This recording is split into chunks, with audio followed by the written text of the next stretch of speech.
Bismillahirrahmanirrahim. Alhamdulillah. Wassalatu wassalamu ala alihi wa ashabihi wa man wala wa ba'd. Terima kasih kepada para pemakalah yang sudah memimpin diskusi. Saya lanjutkan beberapa catatan tambahan terkait dengan al-kinayah. Kinayah itu dari kata kana yaknu, bisa kana yakni, ya, masdarnya sama, kinayah. Artinya ya sesuatu yang samar, itu namanya kinayah. Nah, tetapi dari sisi istilah ya, dalam beberapa buku tentang ilmu balaghah, ya, tadi sudah disampaikan oleh makalah ya, yang disebut dengan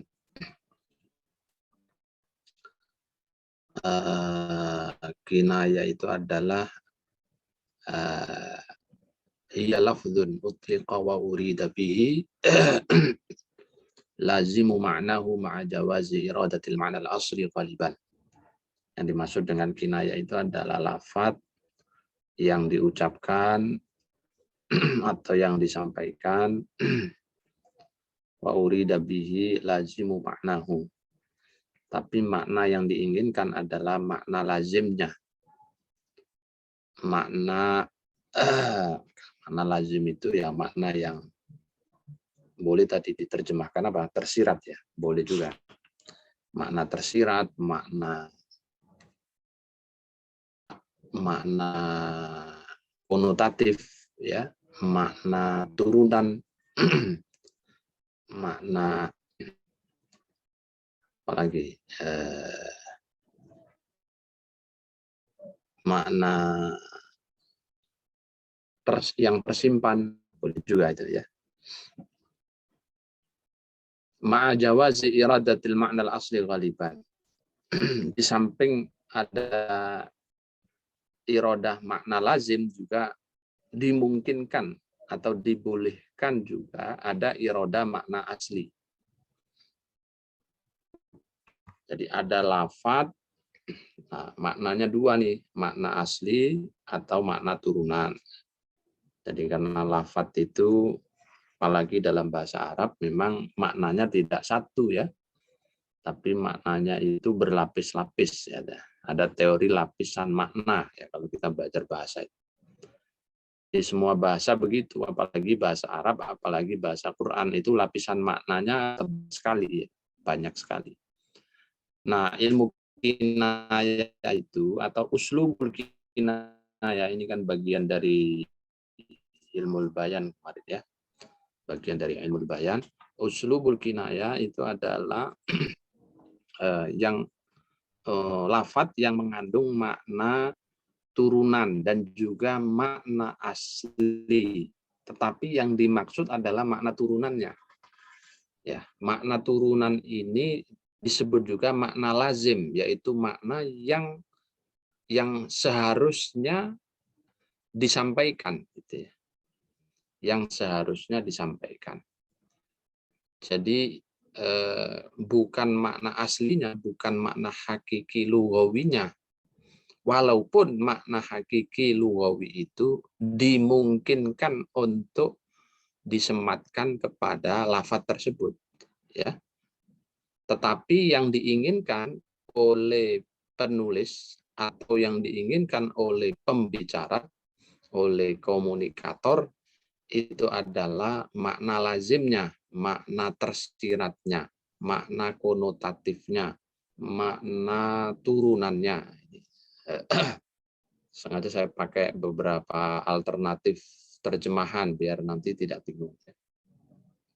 Jadi yang diinginkan oleh pembicara adalah makna lazimnya, makna kinayah, makna kinayahnya, makna turunannya, makna konotatifnya.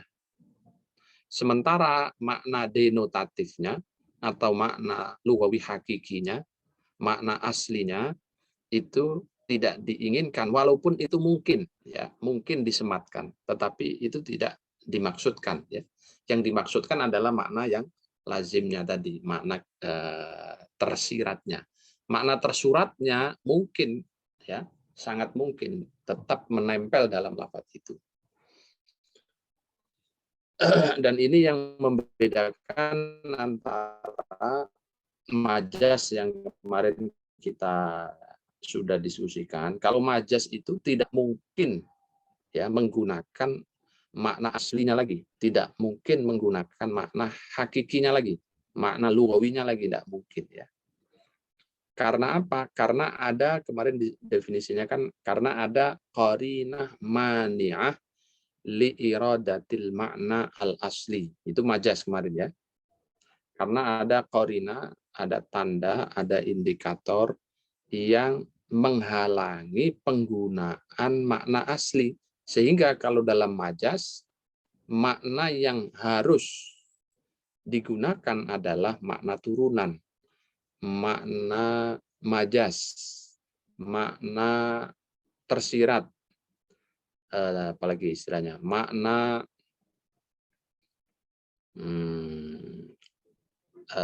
makna konotatif. Nah, itu kalau dalam majas wajib, jadi yang dipakai itu adalah makna konotatifnya. Tidak bisa kita gunakan dua-duanya. Nah, tapi kalau di kinaya, bahasa kinaya itu mungkin dua-duanya digunakan, walaupun yang dimaksudkan oleh pengucap atau penulis redaksi itu adalah makna tersirat atau makna lazimnya. Itu, ya. Misal begini, kita sering mendengar kata keras kepala, gitu ya. Si fulan keras kepala. Kata keras kepala itu maknanya kan bisa dua, ya. Makna asli atau makna hakiki berarti ya memang kepalanya keras karena tidak ada kepala itu lembek, gitu ya. Kalau lembek berarti ya bukan kepala, ya. Yang kedua, keras kepala itu bukan kita pahami dalam makna asli lugawi, tetapi kita pahami dalam makna lazimnya, makna kinayahnya, makna konotatifnya. Apa keras kepala itu? Keras kepala itu ya kalau bahasa Jermannya dablek. Nah, itu keras kepala. Bahasa Indonesianya apa ya? Ya semaunya sendiri, dibilangin nggak mau dengerin, itu namanya keras kepala, ya. Nah, itulah kinayah, ya. Ketika kita menggunakan makna turunan tidak makna asli, ya itulah kinayah. Makna yang kita maksud adalah makna turunan. Si fulan tangannya panjang, ya bisa dimaknai dua, kan? Makna asli ya memang tangannya panjang, bisa juga dimaknai dengan makna turunannya atau makna konotatifnya atau makna lazimnya atau makna kinayahnya. Apa? Ya kalau panjang tangan itu berarti apa? Suka nyolong, ya. Suka mencuri. Nah, gitu, ya. Kalau kita maknai dengan makna asli hakiki lugawi, maka itu bukan kinayah, ya, itu ya makna asli gitu saja. Tapi kalau yang kita maksud itu adalah makna yang tersembunyi, makna yang tersirat, makna lazimnya, makna konotatifnya, yakni tukang nyuri, nah itu berarti kinayah, itulah kinayah. Itulah uslubul kinayah. Uslubnya ngomong tangan panjang, tapi makna yang kita inginkan adalah orang yang suka mencuri.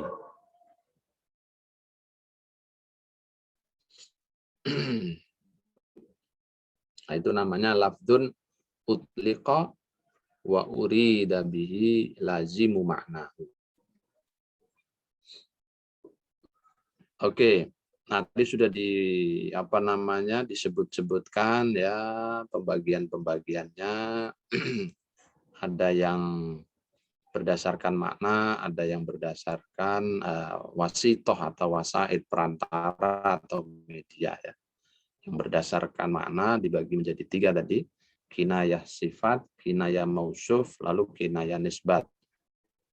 Lalu kalau berdasarkan wasitohnya atau wasaidnya tadi sudah dibagi ada 4 ya, ada ta'rid, kemudian ada talwih ya, kemudian ada romez ya, kemudian juga ada al-isyarah atau al-ima ya. Kalau ta'rid itu bahasa kita apa ya? Ya sindiran juga sebenarnya, tetapi jauh gitu ya. Untuk mendapatkan makna sindiran itu kita harus berpikir agak panjang. Wasaidnya banyak ya. Kalau romzun itu apa namanya ya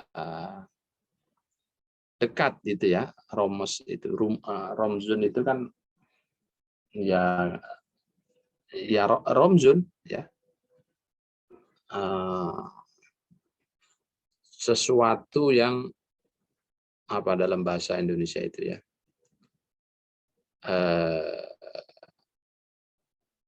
ya kayak tanda ya, romos itu tanda.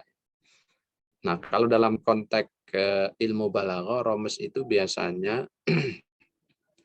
perantaranya itu pendek atau dipakai dalam konteks yang dekat gitu ya, itu namanya romes. Kalau isyarah ya mengisyarahkan saja ya. Jadi satu lafadz itu mengisyaratkan kepada makna apa, memberikan apa namanya perantara makna apa yang dimaksud, yang tadi disebut yuqallibu kaffaihi. Yuqallibu kaffaihi itu berarti mengisyaratkan tentang apa ya? Oh, mengisyaratkan tentang orang yang menyesal ya terhadap kebaikan yang sudah dia lakukan, amal sedekah yang sudah dia kerjakan. Dia ngerasa menyesal, kenapa tadi aku berikan 100.000 ya. Nah, itu diisyaratkan dengan tangan yang dibolak-balik, itu biasanya adalah isyarat bagi orang yang menyesal misalnya. Itu isyarah atau al-ima. Oke, saya tidak masuk ke dalam detail-detail terjemah ya. Saya akan masuk kepada contoh-contoh. Lebih banyak contoh-contoh di dalam Al-Qur'an ya mengenai kinayah ini. Yang pertama misalnya qauluhu ta'ala fi qulubihim maradun. Fi qulubihim maradun. Ini kinayah ya. Kinayah terhadap apa? Ya, terhadap orang yang munafik gitu ya. Orang munafik. Bukan berarti hatinya sakit, walaupun maknanya mungkin kita mungkin menggunakan makna ini ya, tetapi yang kita maksud bukan itu. Yang kita maksud adalah makna lazimnya, makna turunannya, makna tersiratnya. Apa yang tersirat dari kata fi qulubihim maradun? Yang tersirat adalah ini merupakan kinayah terhadap orang munafik. Fa'tazilun nisa'a fil mahid wa la taqrabuhunna hatta yatahurna. Itu ayat tentang yas'alunaka 'anil mahid ya. Mahal syahidnya adalah wala taqrabuhunna. Wala taqrabuhunna di situ kalau makna hakiki, makna asli lugawinya adalah jangan dekati mereka istri-istri itu. Tapi kalau makna lazimnya, makna tersiratnya, makna konotatifnya itu adalah mendekati, maksudnya adalah berhubungan suami istri ya. Nah, wala taqrabuhunna. Kemudian sama juga walam yamsasni bashar. Jadi ibu Siti Aminah itu berkata qalat rabbi anna yakunu li walad. Tuhan, bagaimana aku punya anak walam yamsasni bashar sementara aku belum pernah disentuh oleh seorang cowok pun. Nah, disentuh yang dimaksud ya. Kalau kita maknai disentuh berarti itu makna hakiki lugawi. Tapi yang dimaksud karena ini uslubul kinaya, maka makna yang kita ambil itu bukan makna hakiki lugawi asli tadi itu, tetapi makna turunannya, yaitu makna konotatif berupa apa? Ya berupa jima ya, walam yujami'ni basyarun.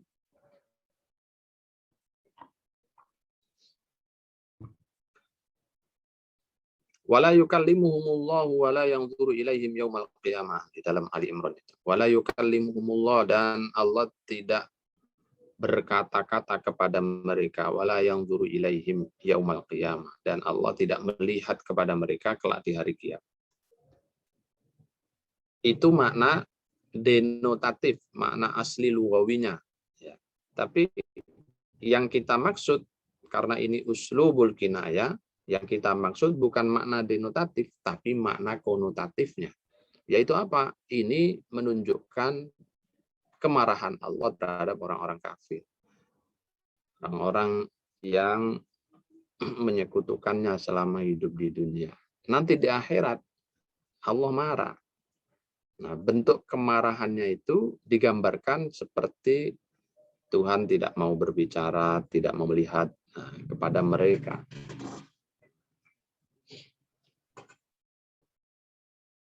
Wa yaqbiduna aydiyahum dalam surat At-Taubah ya. Ya'muruna bil munkar wa yanhauna 'anil ma'ruf wa yaqbiduna aydiyahum. Mereka menggenggam tangannya. Menggenggam tangannya itu makna denotatifnya, makna asli hakiki lugawi. Tapi kalau makna konotatif, makna lazim, makna tersirat, ya makna turunannya itu adalah apa? Yaqbiduna aydiyahum, artinya adalah orang yang kikir. Jadi tangannya digenggam saja, suruh berbagi nggak dibuka-buka tangannya, digenggam terus. Nah, itu berarti orangnya kikir, bin medit, bin kuret. Nah, itu namanya wa yaqbiduna aydiyahum. Ya. Wa yaqbiduna aydiyahum. Innal ladzina haqqat 'alaihim kalimatu rabbik. Kalimat Tuhanmu maksudnya apa? Kalimat Tuhanmu di sini. Ya maksudnya adalah ya kematian gitu ya. Innal ladzina haqqat 'alaihim kalimatu rabbika la yu'minun. Maksudnya adalah kematian. Kinayah terhadap kematian. Wa imra'atuhu hammalatal hatab, tadi sudah disebutkan hammalatal hatab sebagai pembawa kayu bakar. Itu makna denotatifnya. Kalau makna konotatifnya berarti ini penyebar hoax, penyebar fitnah. Tukang kompor tadi disebutnya ya. Nah, ini contohnya.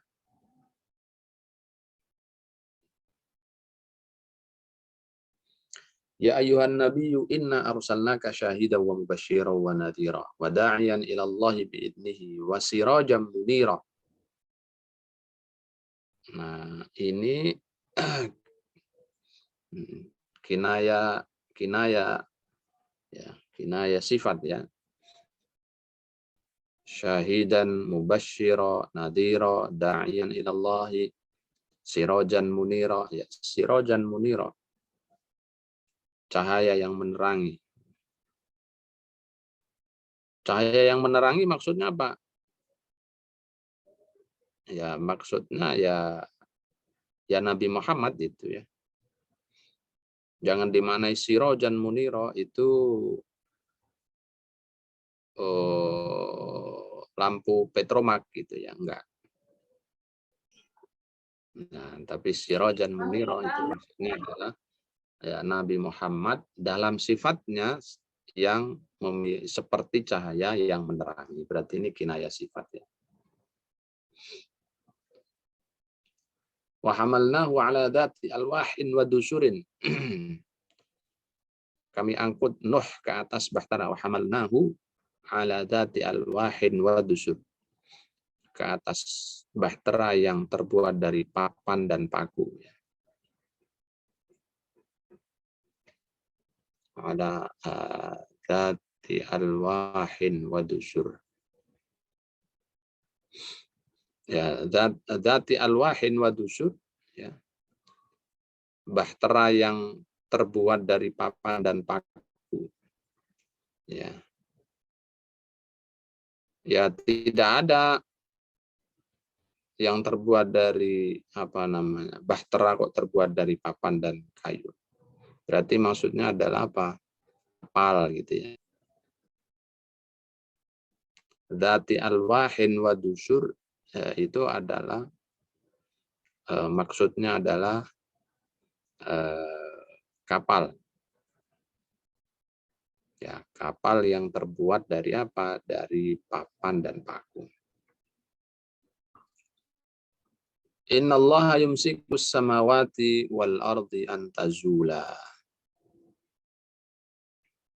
Allah menahan langit dan bumi agar tidak hancur, tidak lenyap.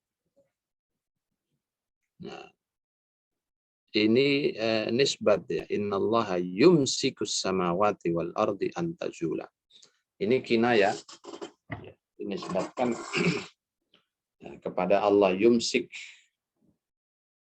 ya, memegang. Maksudnya apa? Ya maksudnya itu bukan berarti memegang kayak kita memegang begitu. Nah, maksudnya ya Allah menjaga langit dan bumi agar tidak hancur, menjaga, merawat ya. Jadi ya itu makna kinayahnya. Tapi kalau makna hakikinya innallah yumsikus samawati wal ardi, ya berarti megang gitu ya. Allah memegang, menahan gitu ya. Langit dan bumi agar tidak hancur, tidak lenyap, tidak hilang. Itu makna denotatif, makna hakiki. Tapi yang kita maksud karena ini uslub kinayah berarti bukan itu. Yang kita maksud adalah makna turunannya. Apa itu? Allah menjaga, merawat semesta ini. Nah, itu ya. Nah, ta'rid atau sindiran di dalam Al-Qur'an juga banyak, misalnya wa ma liyala a'budul ladzi fatarani wa ilaihi turja'un. Mengapa aku tidak menyembah Tuhan yang telah menciptakanku dan yang hanya kepadanya lah kamu semua akan dikembalikan. Ini sindiran atau ta'rid kepada mereka orang-orang kafir yang tidak mau tunduk kepada Allah. Lalu disindir oleh sebuah pertanyaan. Mengapa aku tidak mau menyembah Tuhan yang telah menciptakanku? Wa ilaihi turja'un, dan hanya kepadanya kalian semua akan dikembalikan. Ini sigotnya sigot pertanyaan, nah, tetapi maknanya adalah makna ta'rid. Ya, ta'rid itu ya nyindir. Nyindir kepada siapa? Kepada orang-orang kafir yang tidak mau beriman kepada penciptanya, yaitu Allah Subhanahu wa taala. Ya ayyuhalladzina amanu lima taquluna ma la taf'alun kabura maqtan 'indallahi an taqulu ma la taf'alun. Ya ayyuhalladzina amanu, orang-orang yang beriman, lima taquluna ma la taf'alun. kenapa kamu sering berucap, ya, tetapi tidak kamu lakukan. Kamu berjanji tapi kamu ingkari. Nah, ya, kamu katanya mau ini mau itu, tapi omdo, ya, ngomong doang, tidak ada actionnya. Lima taquluna ma la taf'alun. Ini sindiran, ini ta'rid. Ta'rid terhadap siapa? Terhadap mereka yang suka mengingkari janji-janjinya. Ya. Kalau makna hakikinya ya sesuai lafadznya tadi. Hai orang-orang yang beriman, kenapa sih kamu bicara terhadap apa-apa yang tidak kamu lakukan? Itu kan makna hakiki lugawi, ya, makna denotatif. Tapi makna ta'ridnya, makna kinayah ta'ridnya adalah ini teguran, ya, kepada orang-orang yang suka berjanji tetapi dia mengingkari janjinya.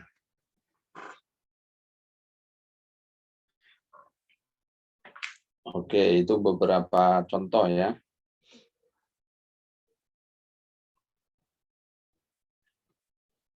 Nah, tadi sudah disebutkan juga tentang dimensi keindahan menggunakan uslub kinayah.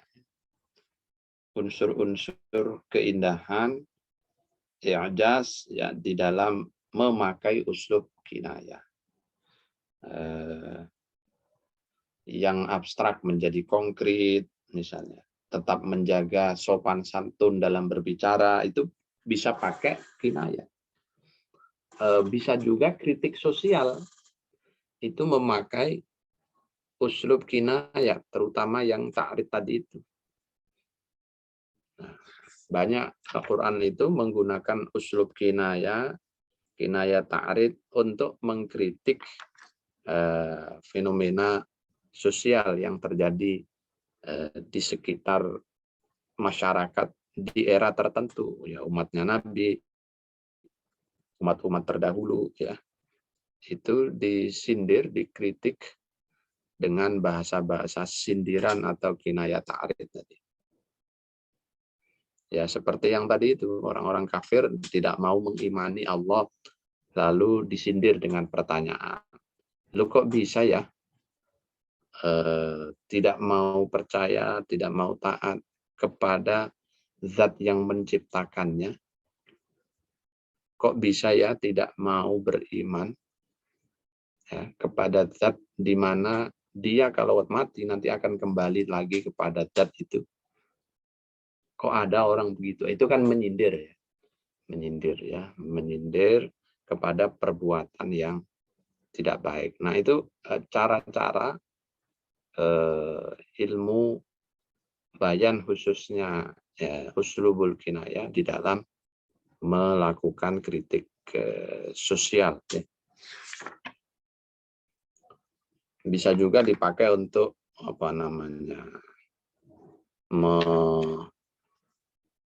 tidak sekedar mengkritisi, tapi juga untuk menghina juga bisa memakai uslub kinayah, ya.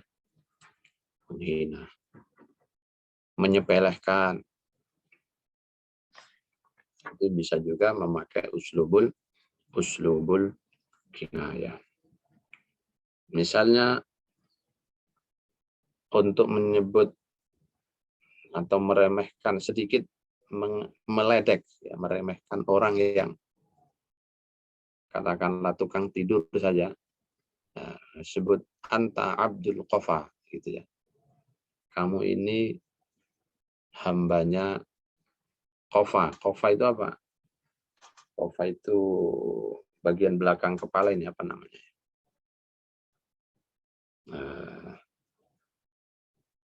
Apa bahasa Indonesianya bagian kepala itu? Itu adalah sindiran terhadap mereka yang tukang tidur saja.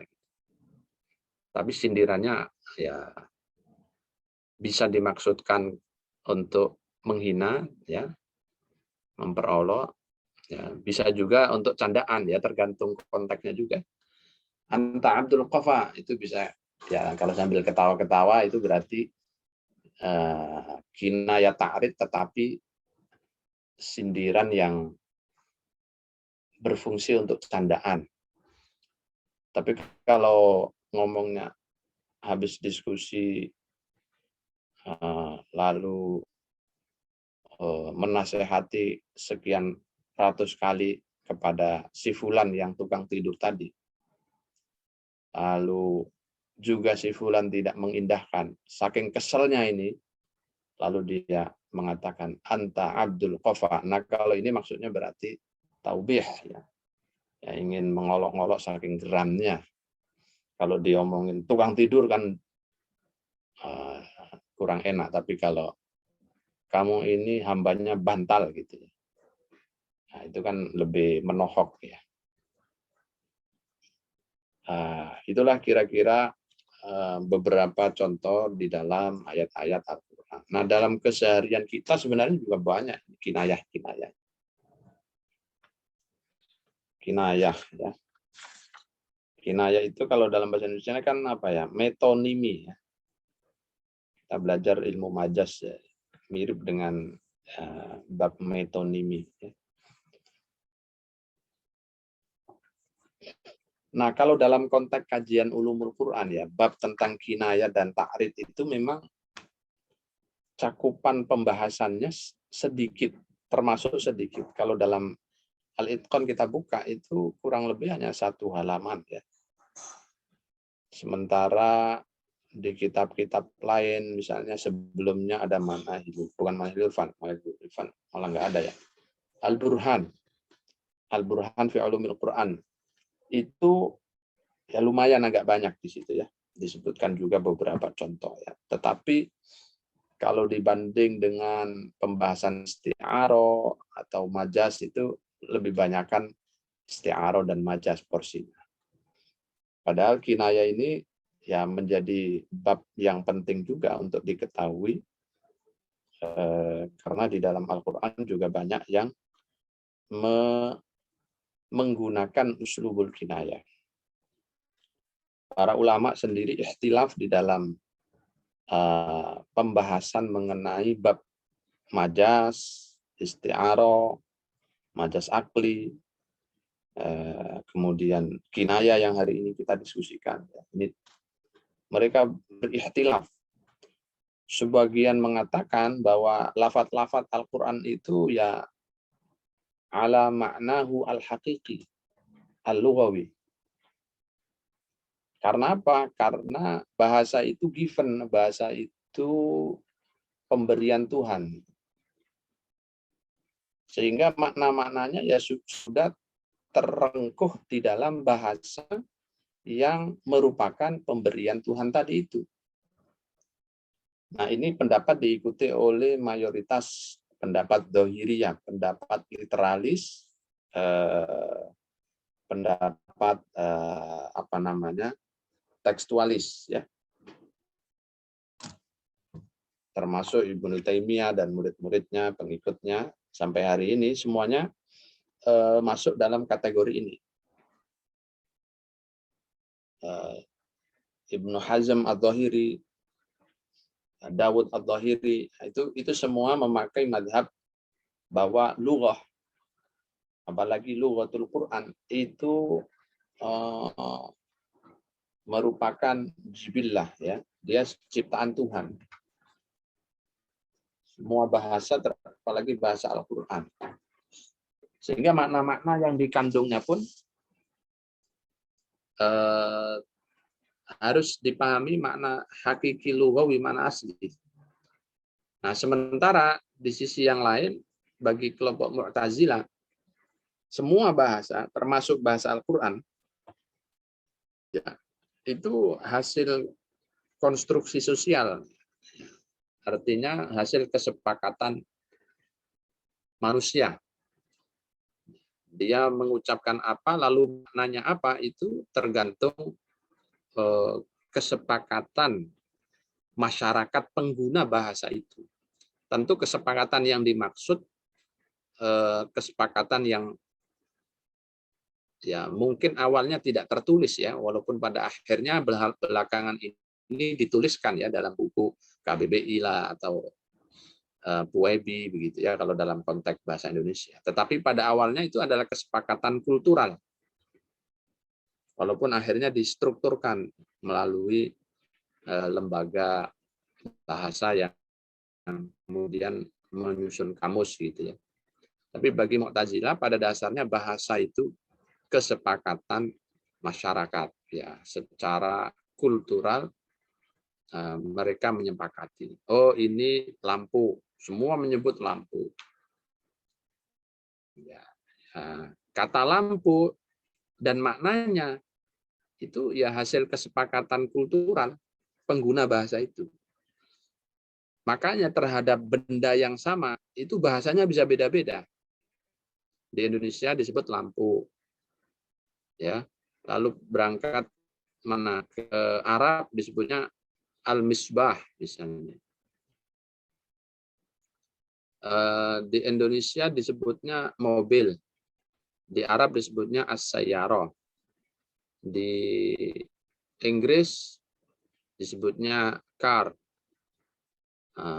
Lalu apalagi yaitu itu soal kesepakatan kultural pengguna bahasa itu sendiri. Nah, itu versi Mu'tazilah. Karena itu ya pengembangan analisa makna di dalam tradisi keilmuan Mu'tazilah itu subur gitu ya. Nah, yang ketiga itu kelompok Sunni Asy'ari Maturidi yang kita semua ada di dalamnya, itu yang memahami bahasa manusia itu ada dua aspek. Jadi keunggulan Asy'ari dan Maturidi itu selalu memoderasi ya. Jadi berada di titik tengah gitu. Dua aspek, ada aspek given-nya yang bersifat tauqifi ya, memang itu pemberian Tuhan.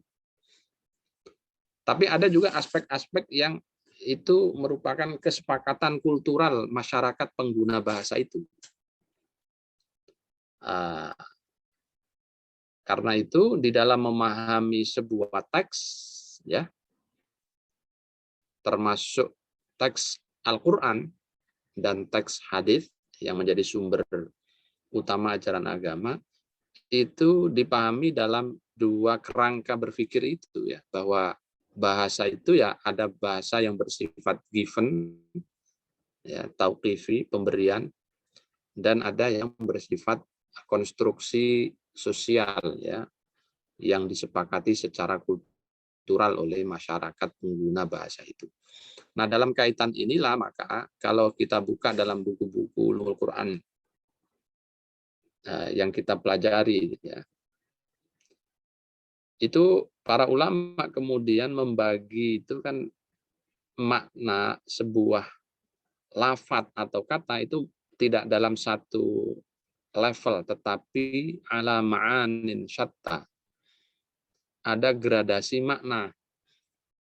Kalau dalam ilmu linguistik disebut teori lapisan makna. Teori lapisan makna. Jadi lafadznya satu, tapi maknanya bisa berlapis-lapis. Kendati pada saat yang sama memang juga disepakati makna lughawi hakiki itu akan selalu menempel pada lafadz itu. Selalu akan menempel makna lughawi hakikinya itu ya. Nah, hanya tinggal kadar penggunaannya saja yang bisa berbeda-beda ya, tergantung konteks penggunaan kata itu sendiri. Ya, misalnya saya sebut ya, ini kasus dalam Al-Qur'an. Ayat-ayat yang kemarin sudah kita diskusikan, khususnya ayat-ayat mutasyabihat yang terkait dengan sifat ketuhanan. Jadi misalnya yadullah fauqa aidihim. Bagi madhab zahiri, madhab literalis tekstualis, yadullah ya tangan Tuhan, ala makna al-hakiki. Jadi menggunakan makna hakiki lugawinya, yadun tangan, ya berarti tangan, gitu saja. Nah, dalam tradisi apa namanya, Sunni Asy'ari Maturidi, nah, itu ada dua pendekatan kan terhadap lafadz yadullah misalnya ya, atau ayat-ayat sifat secara umum. Yang pertama adalah mentafwid. Mentafwid itu artinya apa ya? Mengembalikan kaifiyatnya kepada Tuhan. Kalau itu dimaknai dengan makna hakiki lugawi. Yadullahi fawqa aydihim, misalnya dimaknai dengan makna hakiki asli lugawi, berarti tangan Tuhan di atas tangan-tangan mereka. Maka dalam akidah Sunni Asy'ari Maturidi, ketika menyebut tangan Allah itu tidak boleh membayangkan. Jadi bila kaifin wala takyifin. Jadi tafwid diserahkan sepenuhnya kepada Tuhan. Itu madhab salafnya ulama Asy'ari Maturidi ya, madhab klasiknya. Lalu mutaakhirinnya itu mutaakhirinnya baru menggunakan makna makna turunan melalui jalan takwil. Jadi yadullah bagaimana? Ya, selain diyakini makna hakikinya, ya, tapi dia tidak menggunakan makna hakiki itu untuk menerangkan ayat yadullah. Dia pilih makna turunan. Nah, makna turunan. Apa di antara makna turunan itu? Ya, yadullah itu adalah kinayah atau metafor dari kekuatan dan kekuasaan Allah. Jadi yadullah berarti kekuasaan Allah. Itu melampaui atau di atas kekuatan dan kekuasaan mereka makhluk-makhluknya. Nah, itu penerapannya begitu ya. Karena itu maka ya sampai sekarang dan sampai seterusnya barangkali ikhtilaf masalah ini akan terus ada karena wijhatun nazarnya, perspektif dan juga paradigma berpikirnya berbeda ya. Yang satu itu memahami asli bahasa itu adalah given, sehingga manusia tidak punya cukup leluasa untuk melakukan elaborasi terhadap pilihan-pilihan makna tadi.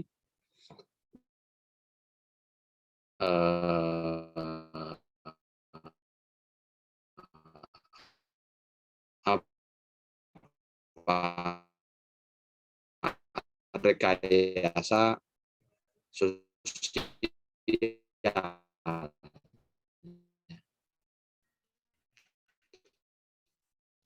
bukan rekayasa, konstruksi sosial,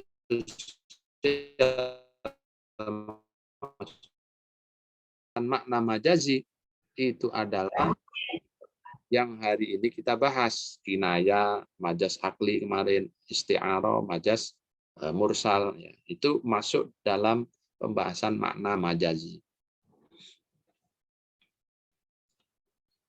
Ada juga yang membagi, ada makna lugawi, ada makna syar'i, ada makna urfi.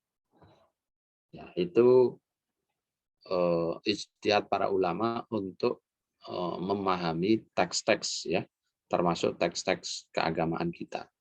Ibnu Abbas sendiri membagi 4 level makna gitu ya dalam riwayat yang masyhur itu. Nah, ada zahir, ada batin, ada haddun, ada matla'. Itu kan 4 gradasi lapisan makna. Nah, tentu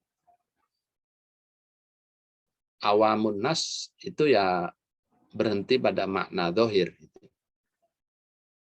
Makna zahir.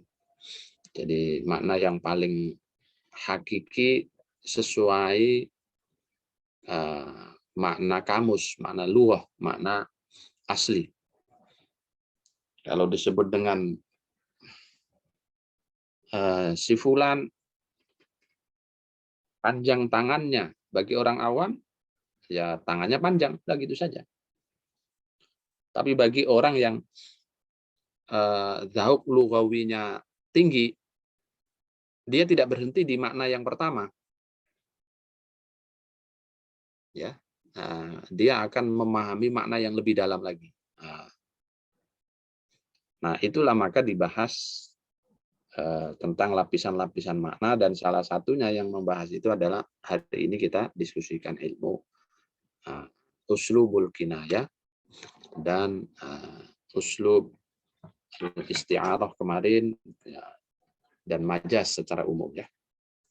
Saya kira itu beberapa tambahan informasi ya terkait dengan mata kuliah kita hari ini. Jika masih ada hal-hal yang ingin ditambahkan, ditanyakan, silahkan. Kalau sudah dianggap cukup, ya kita akhiri. Ini di Ciputat hujan terus. Ini gimana di kampung ini? Hujan nggak? Di Aceh hujan juga, Pak. Oh, Aceh udah ada. Banjir nggak? Banjir nggak di sana? Gimana, Pak? Banjir nggak di sana? Di beberapa tempat banjir juga, Pak. Dan selamat semua. Jakarta udah mulai banjir nih.